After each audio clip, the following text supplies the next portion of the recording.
लेबो दुल्हा के रथ पर से हम खींच लेबो दुल्हा के रथ पर से मारबो फाइटे फाइटे गई गई गई गई मारबो फाइटे फाइटे देखली है छत पर से मारबो फाइटे फाइटे देखली है छत पर से मारबो फाइटे फाइटे देखली है छत पर से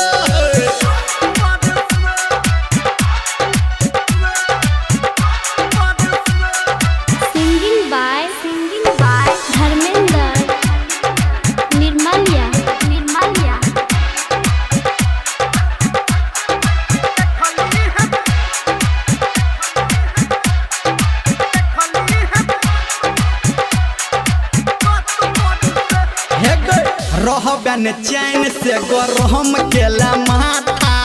तुर देबो हड्डी खत्म करबो गाथा हाँ रहबन चैन से गरम केला माथा तुर देबो हड्डी खत्म करबो गाथा हम घूमबो ने अपना गई पथ पर से हम घूमबो ने अपना गई पथ पर से मारबो फाइटे फाइटे गे छोड़ी हाँ मारबो फाइटे फाइटे देखली है छत पर से मारबो फाइटे फाइटे देखली है छत पर से मारबो फाइटे फाइटे देखली है छत पर से मुंह कान खुला दो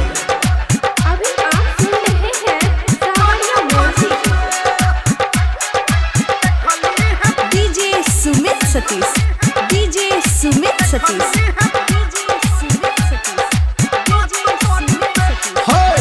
रहबे तैयार तू तो कह के सिंगार गे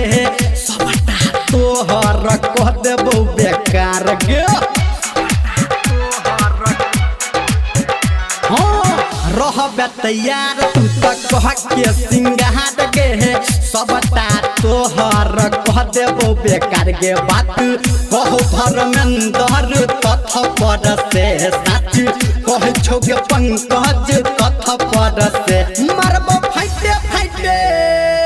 गई गई गई गई मारबो फाइटे फाइटे देखली है छत